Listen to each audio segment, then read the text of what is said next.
Hello! Bienvenue dans mon petit studio de poterie.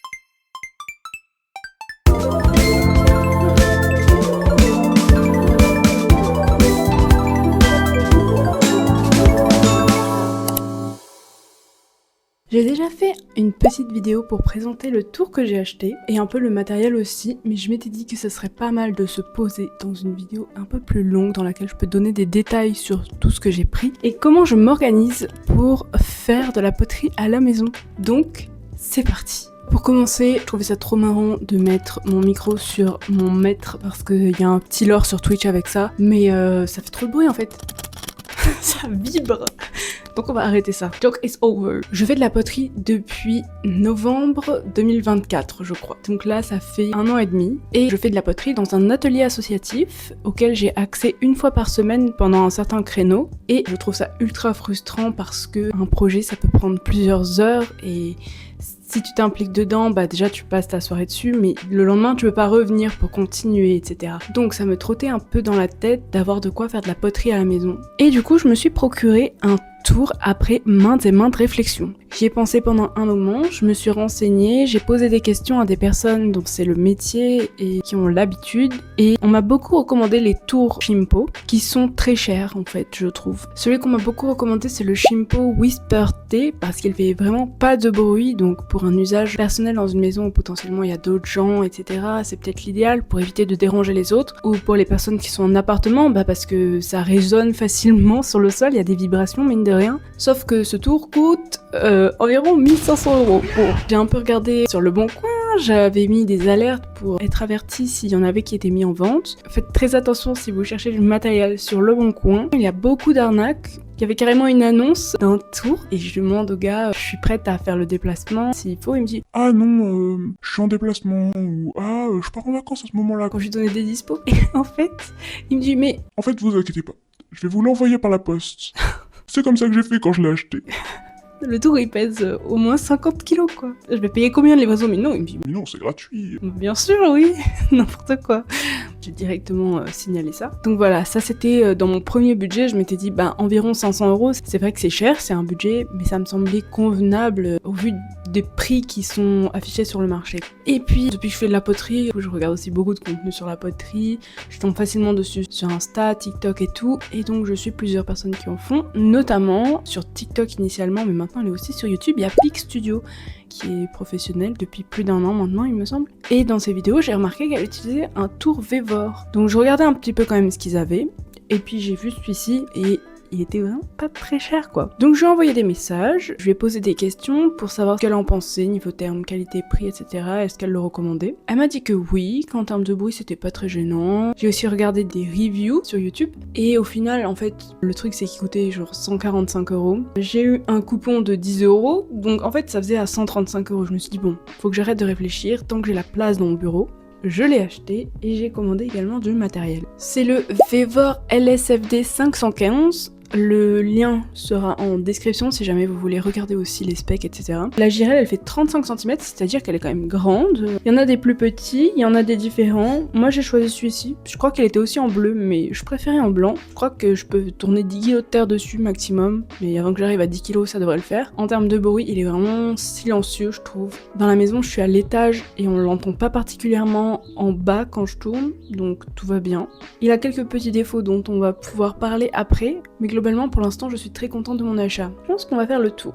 Hey, c'est trop marrant ça. On va faire le tour du tour. Je fais une petite pause vite fait juste pour vous dire que je suis désolée pour le son du micro, j'ai pas du tout géré, donc il va y avoir un petit peu des cafouillages et le son est pas super bon, mais je me rattraperai. Alors, je vous rapproche un petit peu. Je dirais que le plus gros problème, c'est vraiment que la bassine ne s'enclenche pas correctement. C'était quelque chose que j'avais lu en commentaire, donc je m'y attendais. Je vais vous montrer là pendant qu'il est enclenché. En gros, on peut le voir ici, là, bah il y a carrément un trou quoi. Pareil de ce côté, mais en vrai ça se voit moins. Du coup, quand on tourne, il peut y avoir de l'eau qui coule.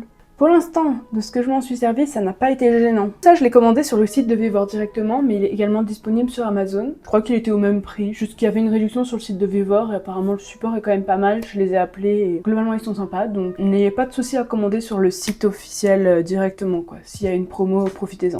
Au niveau de la pédale, en dessous c'est pas du tout un antidérapant, donc ça glisse beaucoup. À l'avenir, il faudra que j'achète un truc pour qu'elle reste en position, ce serait pas mal. Aussi, si j'appuie dessus, c'est pas ultra instantané. J'ai mis une éponge dessus, comme ça vous voyez quand est-ce que je tourne et quand est-ce que j'arrête. Donc je vais appuyer dessus. Si l'exemple est ultra probant, c'est pas instantané, mais franchement ça fait le taf, c'est juste une question d'adaptation.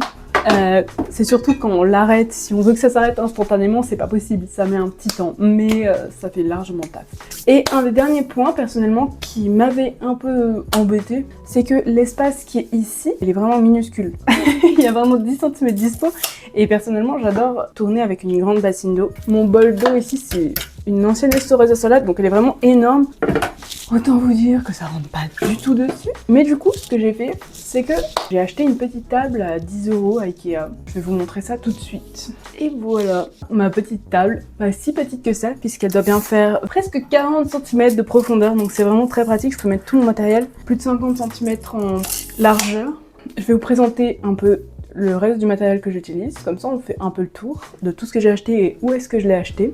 Alors, j'ai sorti un peu tout le matériel auquel je pensais et je vais vous présenter un peu tout au fur et à mesure. On va commencer par ceci. J'ai acheté un rondeau en bois ainsi que des inserts sur le site de Ceram Décor. Ça m'a coûté environ 67 €. J'en avais pas nécessairement besoin pour tourner, mais je me suis dit que ce serait super pratique, notamment si j'ai envie de transférer des pièces que je tourne le soir à l'atelier et que je veux les ramener à la maison sans les déformer. Je me suis dit que ce serait très pratique. Effectivement, c'est le cas. Pour maintenir le rondeau, j'ai également acheté une peau de chamois. Comment on appelle ça d'autre? Celui-là, je l'ai acheté chez Cigales et Fourmis. C'est du synthétique, ça tient très bien. Le seul truc, c'est que j'avais pas trouvé de tuto comment s'en servir. Ce n'était pas écrit sur le site. J'ai pas trouvé de tuto sur YouTube particulièrement, j'ai cherché. On m'avait dit de l'humidifier, mais en fait, ce qui fonctionne, c'est vraiment de le tremper.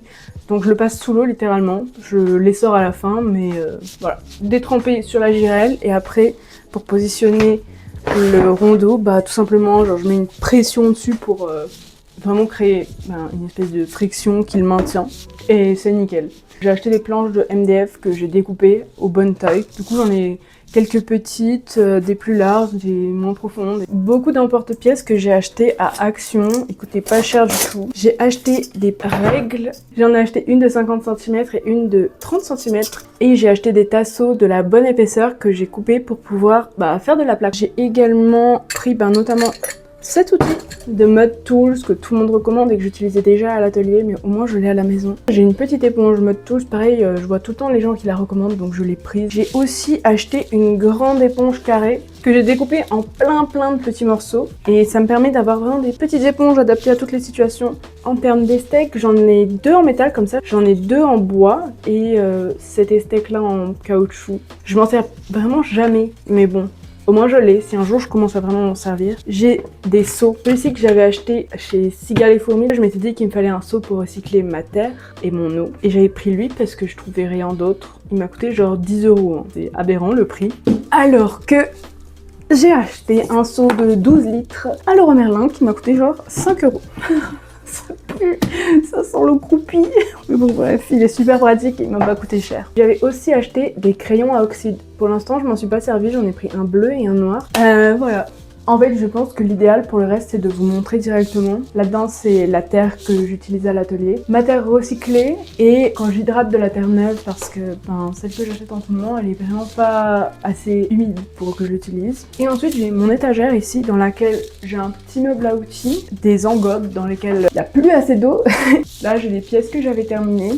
Un dessin que ma sœur m'a fait avec des refs de Twitch, trop stylé. Il faudrait que je l'accroche correctement. Dernier matériel que j'ai acheté pour la poterie, c'est ceci. J'ai acheté cette petite caméra pour filmer mes contenus parce que jusque là j'utilisais mon téléphone et c'est pas très pratique en termes de capacité de stockage, en termes de batterie, en termes de juste de confort. Et ça faisait un moment que j'y pensais parce que mine de rien, si vous regardez cette chaîne, il y a des petits vlogs qui ont été filmés. Avec mon téléphone, ça convient très bien pour des personnes qui veulent juste faire des petits vlogs tranquilles. Mais moi, j'avais trop envie d'une petite caméra. Et je l'ai et je suis trop contente, elle est trop bien. J'avais plein de petits accessoires avec, notamment un petit pendentif à mettre autour du cou comme ça pour pouvoir filmer en mode POV quoi. Et il y a un super trépied sur lequel actuellement la caméra est posée pour que je puisse filmer ça tranquille. Et un petit boîtier aussi. En fait, la caméra est minuscule, je peux la mettre dans un boîtier qui a une batterie supplémentaire. C'est la Insta360 Go Ultra. Donc ici, on retrouve le boîtier dont je vous ai parlé juste avant, dans lequel je peux fixer la caméra avec l'aimant, qui a une petite prise USB-C et un petit écran que je peux replier face à moi pour avoir mon retour. Le trépied qui peut également être transformé en perche à selfie. Voici la caméra, elle est là, toute petite. Elle est aimantée, ce qui permet de la fixer sur n'importe quel support métallique. Et voilà, c'était tout pour la présentation de ce matériel. Personnellement, je n'ai pas vraiment trouvé de vidéo qui expliquait comme ça ce que les gens utilisent comme matériel et je trouve ça super intéressant. Donc je me dis que ça pourra toujours être utile à quelqu'un. Voilà, et on se retrouve peut-être une prochaine fois pour une autre vidéo, je ne sais pas quoi. Bye!